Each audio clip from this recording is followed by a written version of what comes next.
Good morning, Passport Bros. Welcome to another exciting video of Where I Walk and Talk. So just wanted to do my daily video update where I actually purchased my airfare from Salt Lake City to Manila last night. So because my final destination is on Negros Island, it wasn't as straightforward as if my final destination was Manila or Cebu. So what I had to end up doing was booking a flight from Salt Lake City to Manila, and then booking a flight from Manila to Bacolod, which is the capital of Negros Island. Now, I could have, in a single ticket, booked from Salt Lake City to Bacolod. However, they wanted like $1,100 US for a one-way ticket. And what I ended up doing to save money, and it just didn't make sense to me to pay $1,100 when I could do it for $650 another way, right? So what I ended up doing to save money was I used Hopper.com and I booked the flight from Salt Lake to Manila, and that was about $620. And then once I booked that and I knew what time I was landing in Manila, I went back on to Hopper.com and I booked a flight from Manila to Bacolod. So say if I fly into Manila at 9:30 in the morning, then I find a flight that leaves Bacolod after, say, like 11:30 a.m. I wanted to give myself 2 hours for any flight delays and for going through customs. I just don't want to miss my flight, right? So I ended up booking a ticket from, say, for this video example, I'm flying into Manila at 9:30 in the morning, and I found a ticket that departs at 1:30. And that was the earliest flight out I could find from going from Manila to Bacolod. And that flight ended up costing me $35 from Manila to Bacolod. So say if I paid $620 for Salt Lake to Manila, and then $30 from Manila to Bacolod, that was $30. So $650 one way from Salt Lake all the way to Bacolod. Yes, it required a little bit extra effort on my part, but I ended up saving like $500-$600 that way. And to me, when you're trying to relocate to another country, you need to watch every dollar and save every dollar you possibly can, right? So it was worth it for an extra 30 minutes of work on my part. One other thing I wanted to mention is if you are planning on staying in the Philippines permanently, like I am, then you still need a return ticket. Or this is a big or, a continuation ticket going from Manila to outside the country. See, so the Philippines just wants to make sure that you aren't going to overstay your visa. Even if you plan on extending your visa, they don't know that. So they need some sort of evidence indicating that you are going to leave by the time your 30-day visa expires. So if you're an American citizen like I am, by default, you get 30 days, a 30-day visa. So what I ended up doing was I know it's all convoluted, and that's why I wanted to make a video on this. So before my 30 days are up, say, for example, I fly in August 1st, and my visa expires 30 days later on August 30th. I need to have a ticket that either that leaves the Philippines. So I looked at several available options, and I was thinking about getting a return ticket back to Salt Lake, but that would have been like $2,000. Or what I ended up doing was I used some Delta Sky Miles, and I booked a ticket from Manila to Ho Chi Minh City, Vietnam. I have no intention of flying to Vietnam, but it was the cheapest option I found. So I think I used something like 15,000 miles plus $50 US to book that ticket. And what my plan is, once I land safely in the Philippines, maybe like a few days later, I'll contact Delta and cancel that ticket. And hopefully they allow me to cancel it. I'm not sure. But even if they don't, I'm only going to be out $55 plus 15,000 miles. So not a big deal. And that way they will let me stay in the country.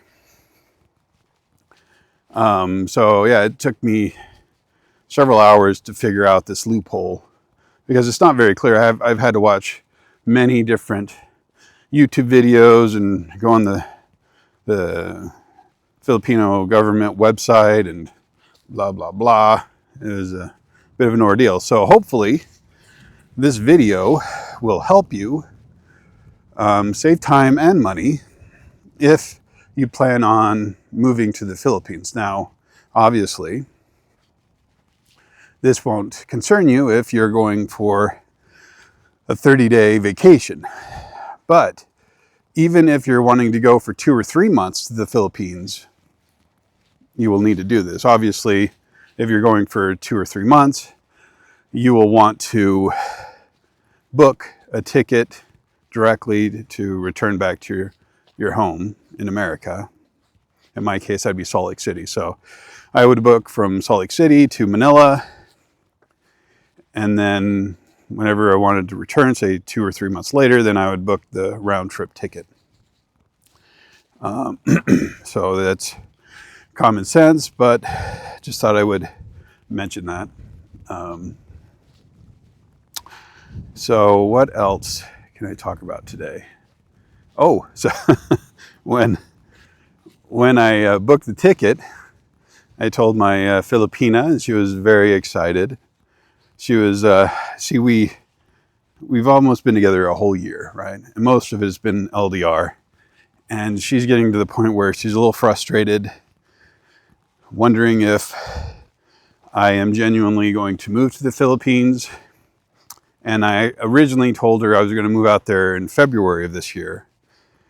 But some things came up, and personal family issues, along with my finances weren't where I wanted them to be at the time. So I wasn't able to relocate to the Philippines in February. She thought perhaps I was just stringing her along, right? So what, and it kind of put me a lot of stress, right? So without going into too much detail, my mom has some health issues. So I moved in with her to help her out. And I'm also saving my $1,800 a month rent for the apartment I was renting previously. So I've been able to save a bit of money in the interim. And then also my ex-wife had 12 months from the day of the divorce to give me the equity from the home for my 50% share of the home equity, even though I was the one that was paying off the mortgage the entire time we were in that house. She still is entitled to 50% of the equity, and I was supporting her, and she stayed home. So I don't see how someone that you support financially can go on continuing to be supported even after you sever that relationship. So, and like a business relationship, once you sever your partnership, you move on. You don't have to keep paying money to your partner for years afterwards. Now, child support, I'm more than happy to pay child support, but I do take issue with alimony, which I'm also mandated to pay. Anyway, marriage is not favorable to men in America. We're very much aware of this fact. And I am the kind of person that enjoys having a partner, being married. So I just absolutely refuse to marry another American woman. So I'm sorry it's a little windy today if the mic's picking up the excess wind. But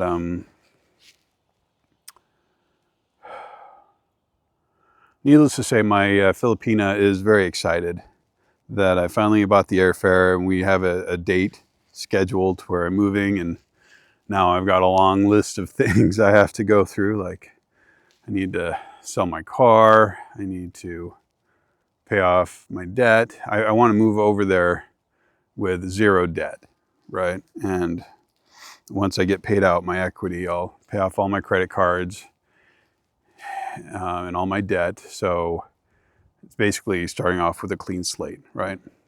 And it'll be nice not to have that debt looming over my head. So my plan, and I haven't shared this on camera yet, but I am going to teach English online to supplement my income there. So with the company I found, and I'll share more as time progresses. So you need to subscribe if you want to learn the name of the company I'm going to be working for. But I've already achieved or obtained my TESOL certificate. I think I paid like $30 online and did it all online.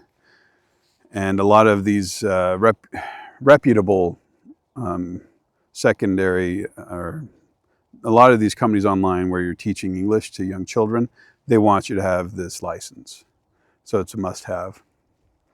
So I've done the math, and I can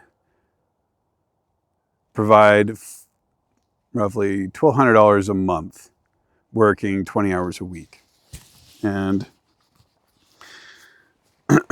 in the province, if I buy the land and there's a house on the land that I'm looking at, it will cost me maybe $25,000 US to buy a half acre of land with a house on it, about a 5-minute walk from the beach. It's not right on the beach. I don't have a beach view, but it's very close to the beach.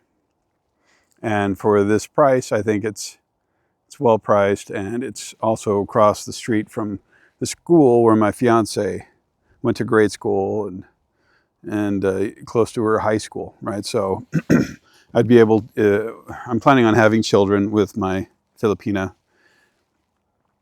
and we'll be able to just walk them to school. So it's very, very convenient. She knows the area. She knows it's safe for me being a foreigner. That's a big consideration. She's always worried for my safety. So I think it's kind of sweet of her. But yeah, I can live off of working 20 hours a week, 80 hours a month, and I can have all of my needs met. And I can still have money left over from savings to where I can invest it. And I haven't shared this either, but I am a stockbroker. I've been in the finance industry since 2007. And I've worked in various capacities But the one most applicable to this video would be when I was in the active trading desk for options. What I would do is I would speak. A lot of our elderly options traders would actually call in and have us place option trades for them over the phone. They didn't use computers, even though computers were kind of the norm for trading options. But what this ended up doing was allowing me to see in real world, real money environment, how to make money trading options and what did the most successful option traders do. And I very quickly learned that the most successful option traders were selling premium. They were not buying calls, they were not buying puts. It's very hard to make consistent profit that way. What the most consistently profitable options traders would do would sell credit spreads, right? So they would sell bull call or bear put spreads. And when I learned that, it was very eye-opening, and I've always been interested in the markets. That's why I became a broker. I love helping people, and that's why I'm doing this channel. I love helping people. I love people. And I wanted to earn a decent income where I could provide financially for a family. I could have been a doctor, but I'm squeamish for the sight of blood. I took the ASVAB and I scored high enough to where I could have had any military profession I wanted. So, and I passed all my financial exams on the first try for the most part. So I'm reasonably intelligent, but I've also been pulled or drawn to finance. So it's a natural conclusion that when I relocate to the Philippines, that I'm going to trade stock options on the side as a way of generating monthly income. However, with working for the financial company I'm currently working for, they limit your trading, right? So I cannot sell any security unless it's on a pre-approved list. So it's very, very limited, and I am only able to trade up to 30 trades per quarter. And with this strategy, I'm trading 100 trades per month easily. Just because I'm selling credit spreads, and I'll go into more depth in future videos. So if you are looking for a way to supplement your income in the Philippines, I'm going to walk you through step by step. And then if you want like one-on-one coaching, I'm not offering it yet. I can't even offer it because of working for a financial firm. I am not allowed to teach people something that I've spent the past 20 years mastering, which is crazy because they're worried about getting sued because I'm giving financial advice. But once I no longer work there, I will start coaching one-on-one and one-to-many through videos. So you can get a lot of the information for free. But if you want me to coach you directly one-on-one, I will have a coaching program set up to where I will teach you my exact strategy and how you can make, on average, 10% return per month. On average. I do much more than that, but I think 10% is quite achievable for people that are brand new to trading options. So I'm not in this to make money, but I'm not retired yet, right? So I'm not 59 and a half. So thankfully, I've got some years ahead of me to where I'll need to provide financially for myself, for my wife, and our future children. And I think that helping people with this video vlog on YouTube and other platforms, as well as coaching people on options trading, will provide me and my family with a decent lifestyle in the Philippines. Now, do I need to teach people how to trade? No. With my savings, I'll be able to invest my savings and generate in excess of $10,000 a month US to live on. And in the Philippines, $10,000 a month, you could live like royalty. right? So I'm serious when I say I'm very dedicated to helping people, and I really appreciate you watching my videos. I know I'm not the most exciting vlogger, but I try to tell it like it is, right? If you want someone to, you know, give you clickbait titles, switch and bait, and then you bait and switch, sorry, and then you watch their video and you're like, oh, okay, that kind of answered my question. It was a little entertaining, but I didn't really get much value from it. My channel is going to be value packed with information that I'm learning every day as I'm getting ready to relocate from the US to the Philippines. So I've invested in some nice equipment, and I seriously appreciate it if you would like, share, and subscribe to my channel. So probably the most important thing was hit that like button to get the message out to other people. And if you want to subscribe, great. You don't need to subscribe, but if you don't subscribe, then you might miss future videos. So if you are serious, smash the subscribe and the like button and tell your friends. If anyone else is interested in relocating to the Philippines, my channel is going to show you step by step how I've done it. And I've watched hundreds and hundreds of hours of YouTubers, and I have not seen a single channel that will walk you through step by step the experience of transitioning from living in the US to the Philippines.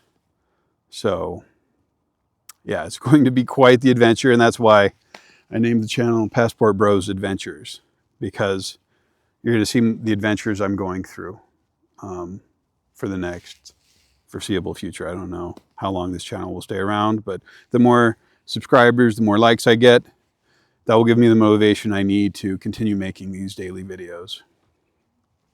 And if I don't have anything for that day, I'll wait another day. So my goal is to record daily, right? But I might not be able to achieve that because the flight out to the Philippines takes 2 days. So, well, only 24 hours or more, but you're crossing the international date line, so I'm losing a day when I'm flying out there. But yeah, sorry for the long-winded video, but hopefully you've gleaned some interesting information out of me, and I will see you in my next video. Bye. Thanks.